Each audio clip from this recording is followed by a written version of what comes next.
Hola, vamos a tener nuestra primera clase de geografía política. Ustedes junto al link que recibieron en este correo reciben también el programa de estudios de la materia, que les pido que lo lean a la brevedad. Y en él van a ver que hay dos objetivos generales. Uno de ellos señala algo que es muy importante en esta materia, que es tratar de comprender el vínculo entre lo social y las territorialidades que surgen de lo social, en el sentido que los territorios no es algo que está separado de lo social. Esto es lo primero y más de orden conceptual. Lo segundo es que nos va a interesar a lo largo de esta materia tratar de entender cómo se fueron construyendo históricamente y también geográficamente los derechos de ciudadanía. De este modo, esta materia tiene puntos de contacto con economía y territorios en el sentido que en economía y territorios nosotros estábamos trabajando sobre la distribución de objetos sobre la superficie terrestre a partir de una lógica económica determinada. Pero, como he dicho en economía, para que efectivamente los desarrollos económicos puedan efectivizarse es necesario una dimensión institucional y de regulación que es crucial. Y esa regulación y esa dimensión institucional, si uno puede sintetizarla en un punto, ese punto va a ser la propiedad privada. Gracias al régimen de propiedad privada y particularmente al régimen de propiedad de los medios de producción, es posible llevar adelante la actividad económica. Y esa característica del régimen de propiedad nuestro es algo de orden institucional, es algo de orden estatal, es algo que está escrito por ley. Es decir, la ley dice, este señor es dueño de esta fábrica, este señor es dueño del campo. Eso está escrito en ley, está refrendado institucionalmente y está validado y legitimado socialmente. De este modo, entonces, nosotros tenemos este vínculo hacia atrás con geografía económica o con economía y territorios, y hacia adelante en cuarto año van a ver que nosotros vamos a trabajar sobre un tipo de derecho específico, que es el derecho de ciudadanía social. Nosotros acá vamos a ver el proceso histórico territorial de formación de los derechos de ciudadanía, y en cuarto año nos vamos a dedicar al análisis específico de los derechos de ciudadanía social. Entonces, esto que les estoy diciendo en relación a los grandes objetivos que tiene la materia. Los contenidos de esta materia se van a dividir básicamente en tres partes. Una primera parte, que es la clase de hoy y la clase próxima, es la que tiene que ver con las grandes dimensiones conceptuales de la geografía política y de la ciencia política, que van a ser útiles para poder hacer todo lo que viene después. Luego de que hayamos visto esta etapa introductoria de la parte A, vamos a pasar a la parte B, que es el proceso histórico en sí mismo de formación de las distintas tipos de ciudadanía. Cada tipo de ciudadanía va a estar asociada a un tipo de Estado moderno. Por supuesto, en la primera parte de la materia vamos a conceptualizar algo que es muy complejo, que es el Estado, y una vez que tengamos conceptualizado lo que es el Estado, vamos a ver los distintos tipos de estados históricos y a la vez cómo estos distintos tipos de estados históricos desde el siglo XVI hasta la actualidad produjeron su propio tipo de derechos de ciudadanía. Una vez que hayamos visto este recorrido histórico que va desde el siglo XVI hasta el día de hoy, vamos a entrar en la parte C a mirar al día de hoy cuál es el vínculo entre Estado y estatalidad e institucionalidad en general con la noción de territorio, ¿no? Y ahí vamos a ver básicamente tres cosas. Por un lado, los grandes temas del mundo de lo político que está por fuera del Estado y que tienen incidencia en él, como es el tema de las perspectivas culturales populistas, lo que se da en llamar populismo. Vamos a hacer una definición más precisa de ese término, que es un término muy complejo, porque después en cuarto año en social vamos a trabajar sobre clientelismo, y para trabajar sobre clientelismo siempre es bueno tener especificadas algunas cuestiones sobre el populismo. Vamos a trabajar sobre gobernabilidad, buen gobierno y una palabra que es gobernanza, que en la clase de hoy algo voy a mencionar. Vamos a ver qué sucede con la mutación de las derechas y las izquierdas. Creo que es muy impreciso al día de hoy decir que es de izquierda, que es de derecha. como medio poco claro, de hecho es poco claro, es muy opaco, y vamos a tratar de precisar un poquito también históricamente el carácter de estas dos configuraciones y por dónde pasa la línea de ruptura entre ambas. Y también vamos a mirar algo muy importante, que es el tema de los procesos de pensamiento en torno al decolonialismo latinoamericano en el marco de lo que se da a llamar el post-marxismo.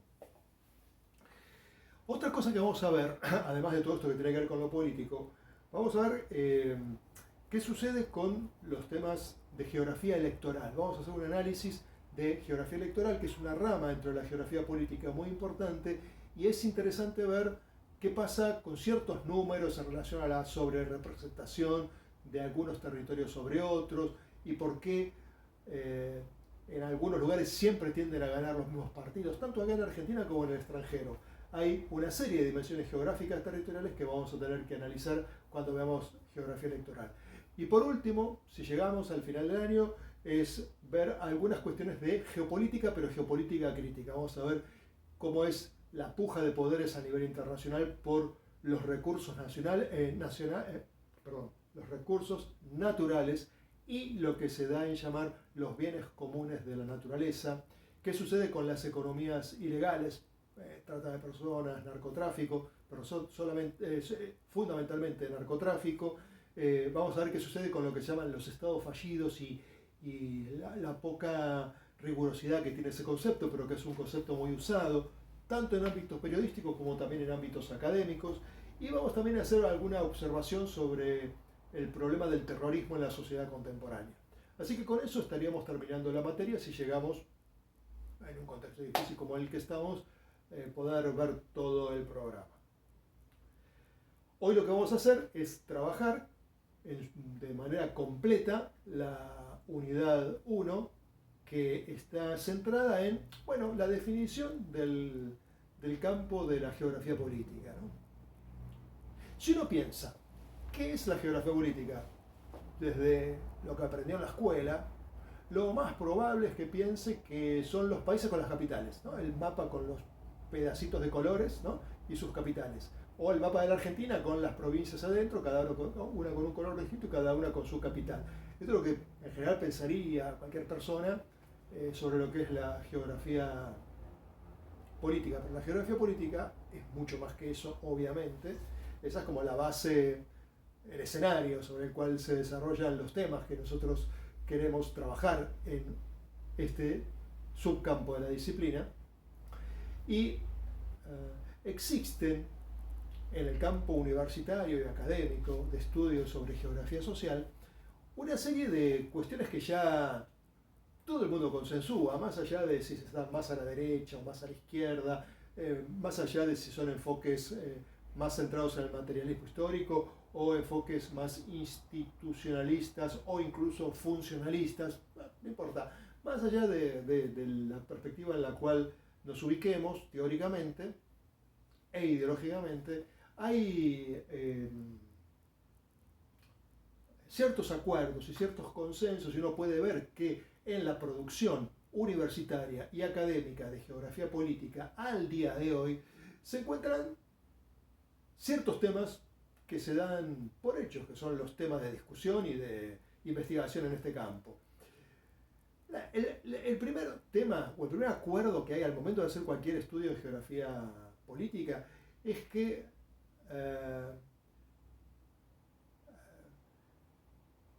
la geografía política va mucho más allá del territorio del Estado. Normalmente, cuando yo recién le decía lo del mapa, le decía, el mapa de geografía política son países, es decir, unidades territoriales en las cuales un país genera un poder sobre ese pedacito de superficie terrestre a la cual le pertenece.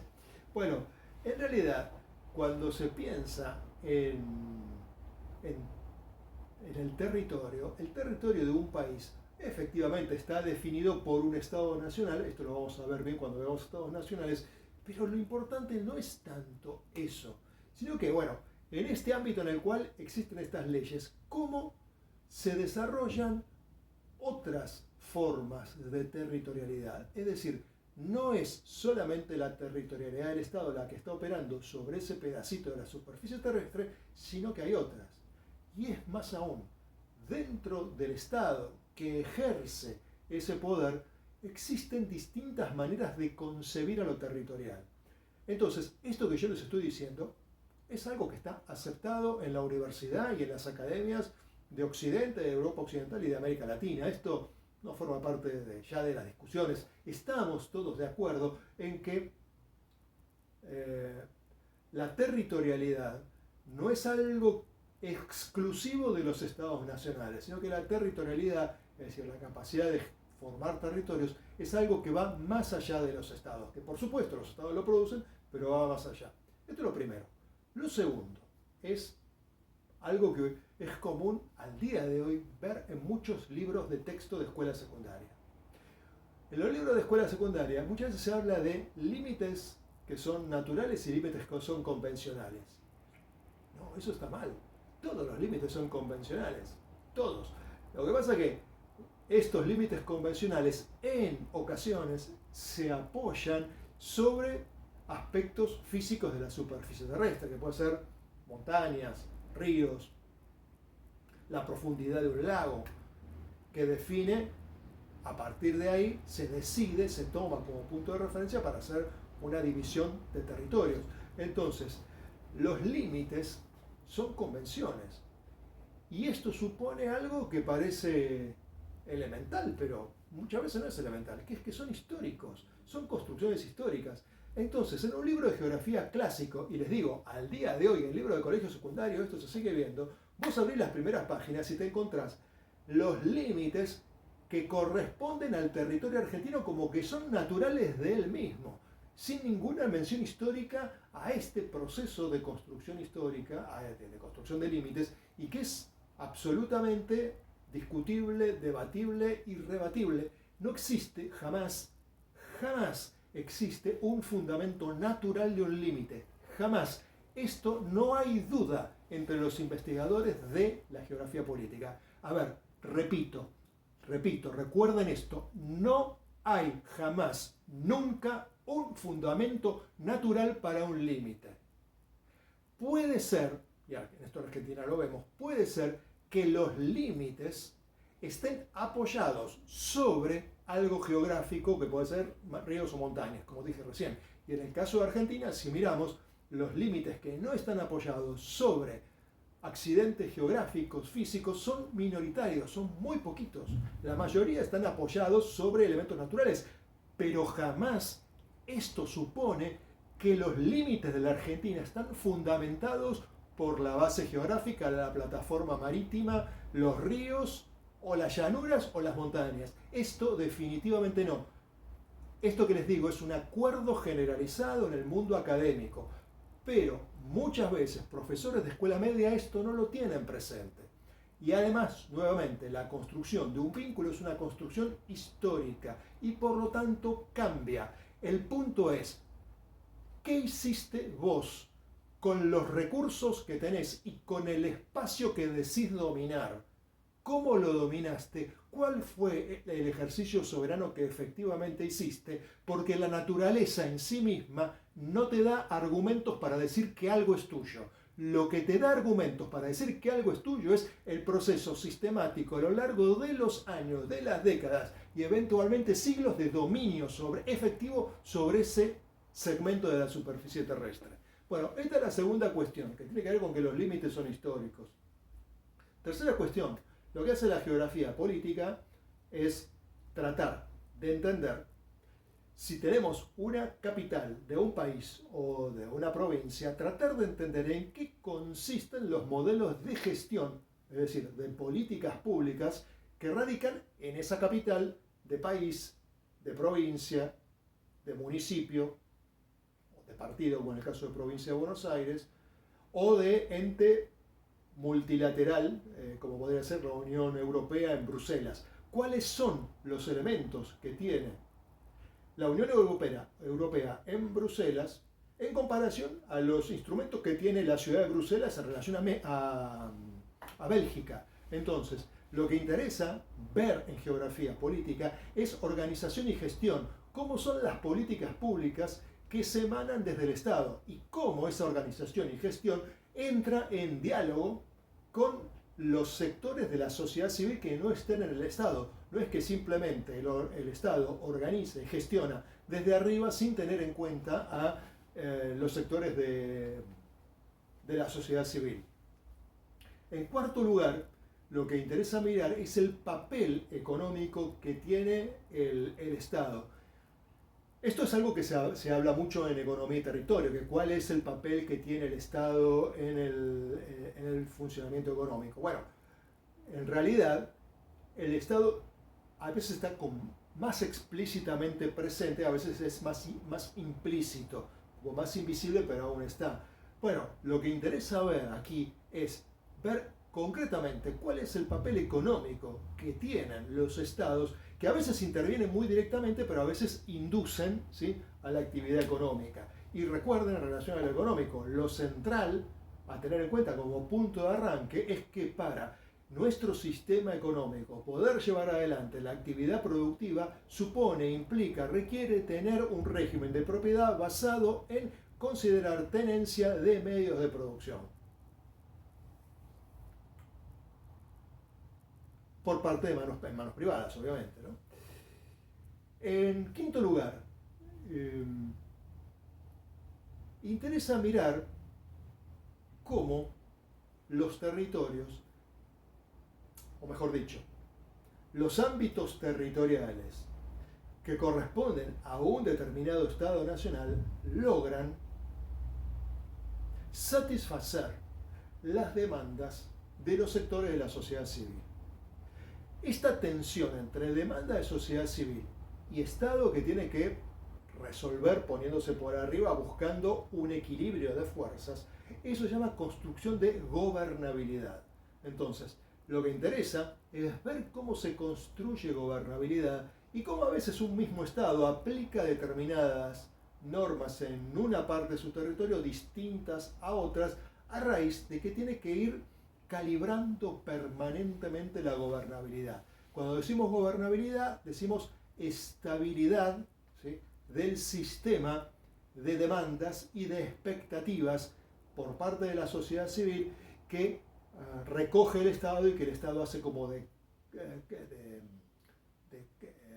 caja de resonancia de esas mismas demandas. Y lo que se busca es el equilibrio. Cuando este equilibrio se pierde, lo que tenemos son situaciones de pérdida de gobernabilidad. Las situaciones de pérdida de gobernabilidad, bueno, son estas en las cuales se genera desde conflictos que podemos ver en las calles hasta situaciones de vacío de poder, hasta a nivel de presidente y de parlamentos. Entonces, lo que hay que tratar de ver es cómo se genera la gobernabilidad. Y la gobernabilidad, obviamente, tiene que ver con el punto anterior, con los puntos anteriores, que es mantener un orden económico más o menos estable y a la vez tener cierta racionalidad en la organización y en la gestión de las políticas públicas.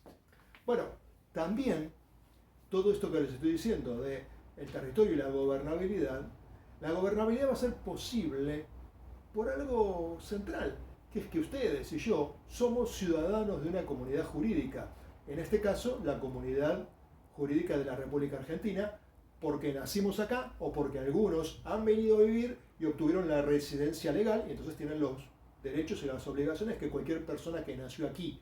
Entonces, esta característica de ciudadanía, de ser ciudadanos, hace que nosotros tengamos una serie de derechos y una serie de obligaciones que es un rasgo central de lo que nos interesa estudiar acá en la materia, la ciudadanía, y que estos derechos y obligaciones tienen que estar gestionados efectivamente por cada uno de nosotros, que tenemos que hacer valer nuestros derechos y a la vez cumplir con nuestras obligaciones. Esto es esencial en una comunidad jurídica.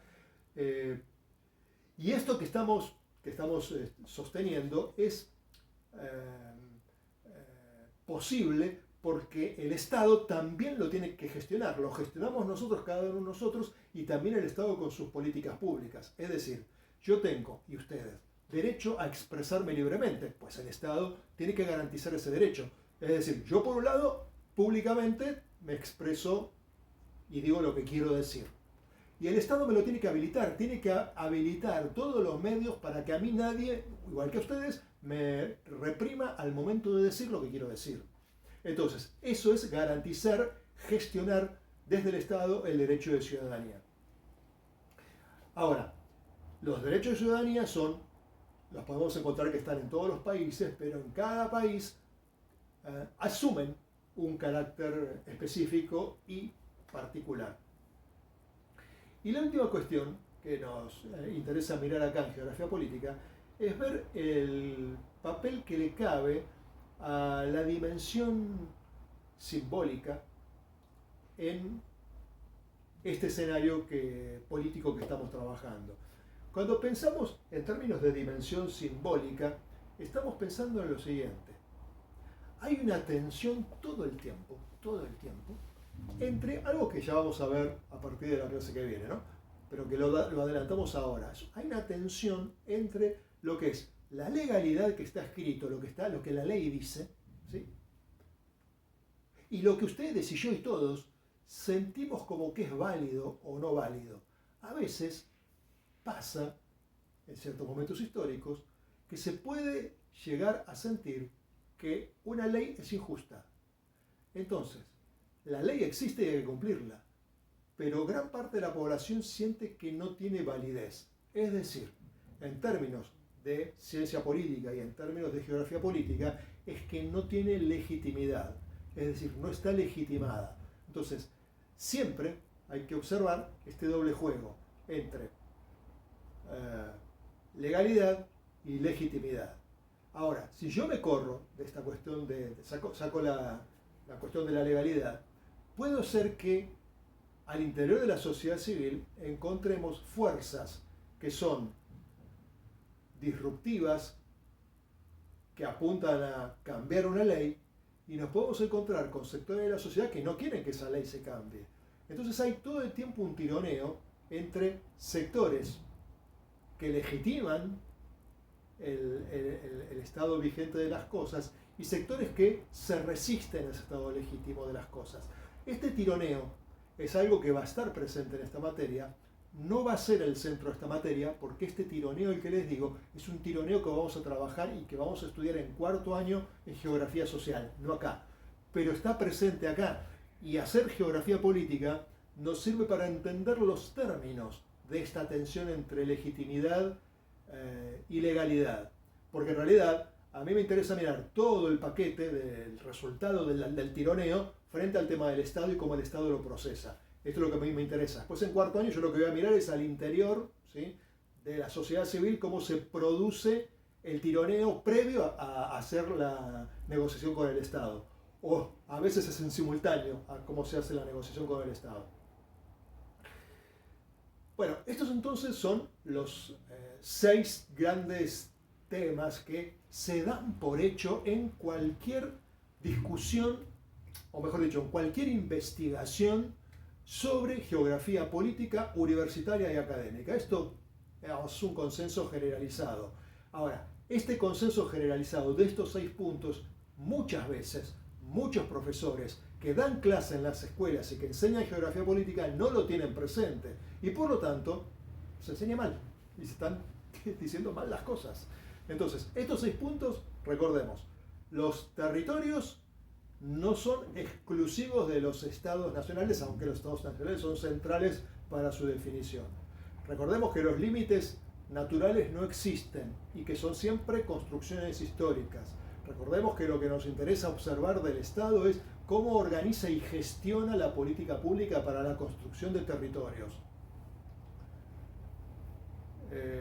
Tengamos presente en cuarto lugar el papel de lo económico. En quinto lugar, veamos el tema de la construcción de ciudadanía, y en sexto lugar, veamos el papel de lo simbólico, del tema de la legitimidad frente a la legalidad. Así que estos son los grandes 6 temas en los cuales hay acuerdos.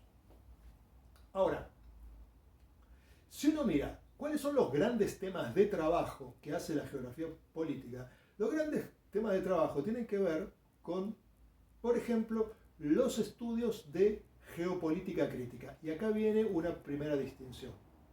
Cuando yo hable de geografía política, siempre me voy a estar refiriendo a la geografía hacia el interior de un país. La geografía política es al interior de un país. Y la geopolítica tiene que ver con las relaciones internacionales, ¿sí? Pero en las relaciones internacionales no son solamente los estados que tienen sus intereses y que están negociando entre sí, sino que al interior de cada uno de estos territorios hay poderes que influyen.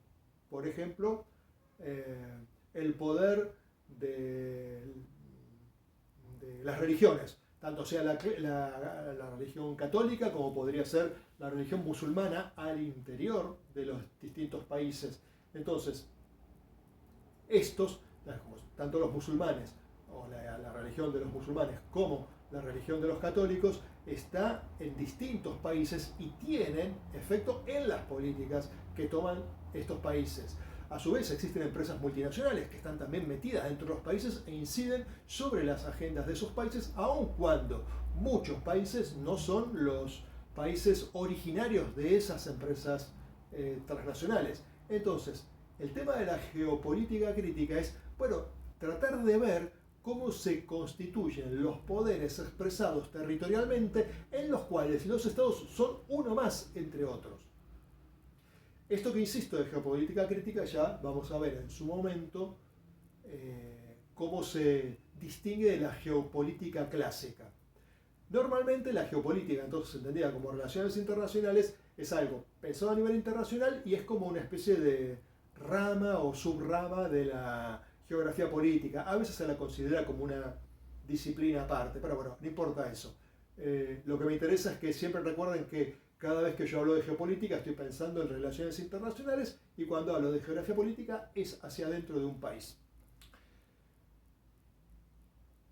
La otra cuestión que también se analiza mucho en los temas de trabajo, como objeto de trabajo, es cuál es el papel de los movimientos sociales, ¿no? Y de las organizaciones no gubernamentales, es decir, organizaciones que están dentro de la sociedad. Dentro de la sociedad, entonces, nos encontramos con acciones que se realizan por fuera del marco institucional, ¿no?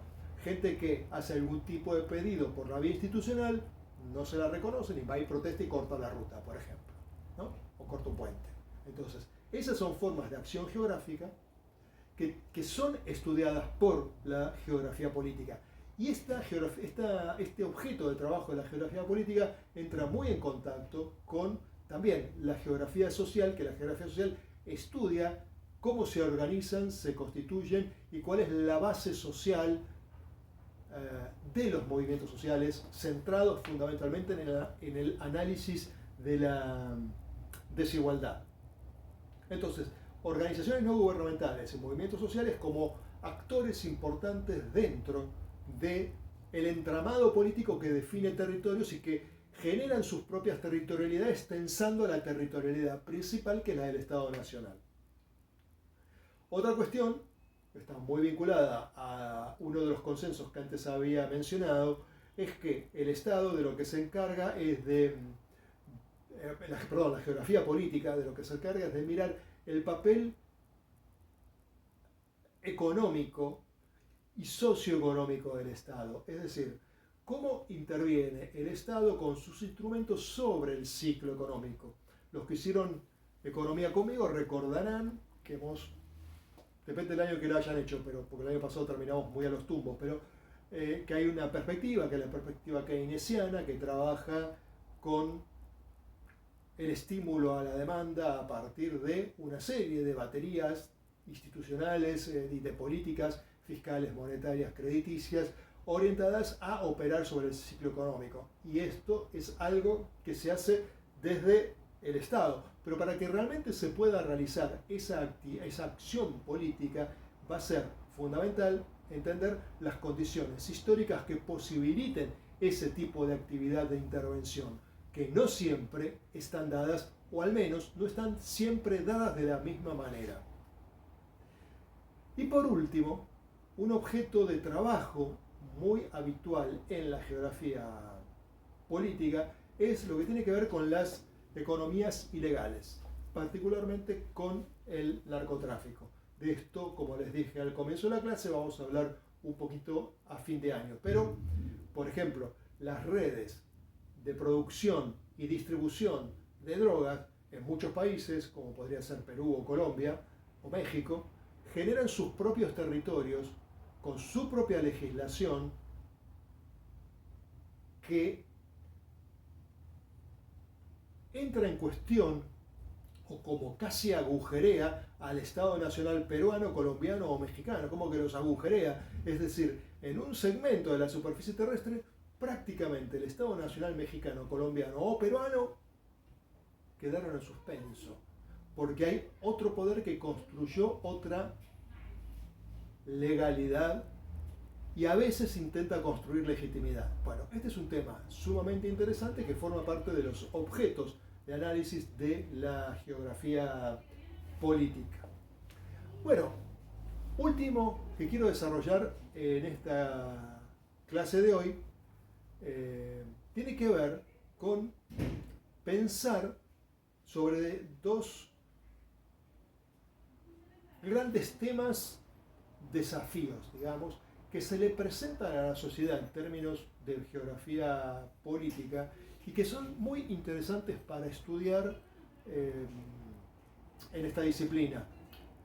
Esto se suma, ¿sí?, a los 4 temas de trabajo que recién mencioné, pero tienen una entidad tan grande que hay muchos trabajos sobre esto que les voy a decir ahora, que son 2 cosas. El primero es todos los desafíos que se le presenta a los estados nacionales en el marco del proceso de mundialización neoliberal de fines del siglo XX y principios del siglo XXI. Es decir, pareciera ser, o al menos hasta hace muy poco, parecía ser que la globalización, la unificación técnica del mundo y comunicacional del mundo y financiera del mundo iba a pasar por encima de los estados nacionales. Entonces, los estados nacionales desaparecen en la globalización, se mantienen. Estas preguntas no tienen plena respuesta. Y es más, ahora empezamos a encontrar acciones por parte de los estados nacionales muy intensas. Y hace poquitos, no sé si habrán escuchado, la semana pasada, ahora en abril y mayo de 2021, el presidente de los Estados Unidos, Joe Biden, hizo una serie de expresiones públicas respecto a su gobierno, cómo piensa encarar su gobierno, que es claramente no globalizador. Entonces, ahora la pregunta se invierte. Hasta hace poco era, ¿los países van a dejar de existir en el marco de la globalización? Y ahora la pregunta se invierte. Ahora, ¿la globalización deja de existir y se vuelven a fortalecer los estados nacionales? Bueno, esta tensión entre Estado nacional y fuerzas globales es una tensión permanente que forma parte del debate de la geografía política de las últimas décadas y que está muy vigente y tiene mucho vigor. El otro tema de debate, de discusión, que es muy potente, tiene que ver también con cosas que estuvimos hablando recién de los grandes temas, que es el siguiente. ¿Cuánto incide?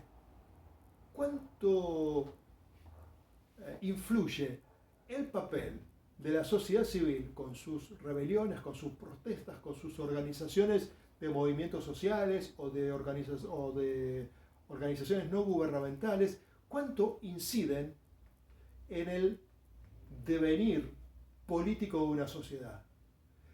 Esto es lo que habitualmente se le da el nombre de gobernancia o gobernanza. La palabra que yo uso habitualmente es gobernanza, también se usa gobernancia. La idea es que la gobernancia implica pensar el mantenimiento del equilibrio de las demandas sociales y de las posibilidades del Estado, teniendo en cuenta el peso que tienen los movimientos sociales, las ONGs, las cámaras empresarias, los sindicatos, es decir, como que el Estado no está acá arriba de la sociedad civil efectuando un control desde arriba, sino que está acá abajo y además con sus mismas reglas está interpenetrando a todas las organizaciones de lo social. Esto es lo que se da en denominar gobernanza, y que la gobernanza es entonces como una relación de gestión y de administración de lo público más de orden horizontal y de orden relacional, no tanto de un Estado que desde arriba emite políticas públicas hacia la sociedad y hacia el territorio, sino que es un Estado que está de igual a igual y además con sus propios mecanismos interpenetra, establece las reglas de juego para los sindicatos, para las organizaciones no gubernamentales e incluso para los movimientos sociales.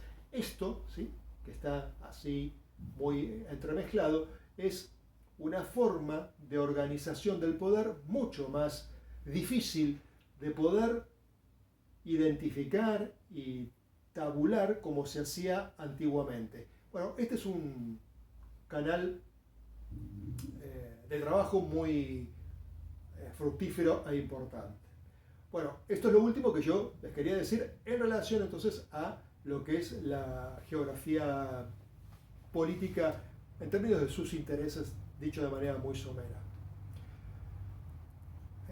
Terminado esto, una última cosita cortita que quiero desarrollar tiene que ver con una palabra que estuvo dando vueltas todo el tiempo acá. Dos palabras asociadas que estuvieron dando todo el tiempo vueltas aquí, que son territorio y territorialidad.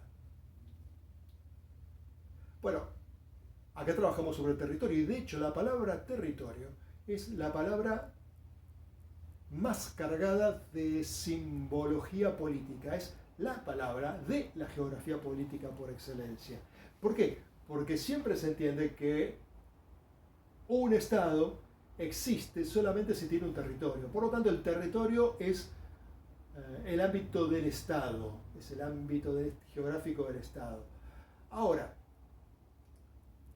la idea de territorio acá es similar, pero tiene matices de diferencia con la noción de territorio que utilizamos en economía y territorios. En economía y territorios hemos dicho que el territorio es la distribución de objetos y relaciones sobre la superficie terrestre con sus relaciones identificable a partir de una lógica económica específica. Bueno, en el caso de geografía política, lo que vamos a hacer es introducir un matiz y vamos a decir que el territorio en la geografía política es un segmento de la superficie terrestre alcanzado por una relación de poder. Pero guarda, todo lo que nosotros vimos en economía el año pasado es entender que todo el desarrollo económico es posible porque el Estado está metido ahí básicamente ¿con qué? Con un montón de cosas, pero básicamente ¿con qué? Con la propiedad privada. Si no hay Estado, todo lo que vimos el año pasado era imposible que lo pudiésemos entender, sobre todo desde Revolución Industrial en adelante, pero incluso previo a la Revolución Industrial con el mercantilismo. Era imposible entender el mercantilismo si no se entendía el papel del Estado. De este modo, entonces, un territorio para geografía política es un territorio definido por una relación de poder. Y recordemos lo primero que dije, el territorio no está definido solamente por el Estado, sino que está definido por actores de la sociedad civil, movimientos sociales, sindicatos, ONGs también, hinchadas de fútbol, lo que quieran. Todo define territorialidad y esas territorialidades están operando entre sí. Entonces, al hablar de territorio, estamos hablando, fíjense, de una palabra que es territorialidad. La palabra territorialidad alude siempre a la capacidad de generar territorios, a la capacidad política de generar territorios. Entonces, esta capacidad política de generar territorios hace que siempre el territorio sea la expresión del poder político y que tiene algunas dimensiones. Una, pero solamente una de las dimensiones es los objetos que están en la superficie terrestre. Solamente una.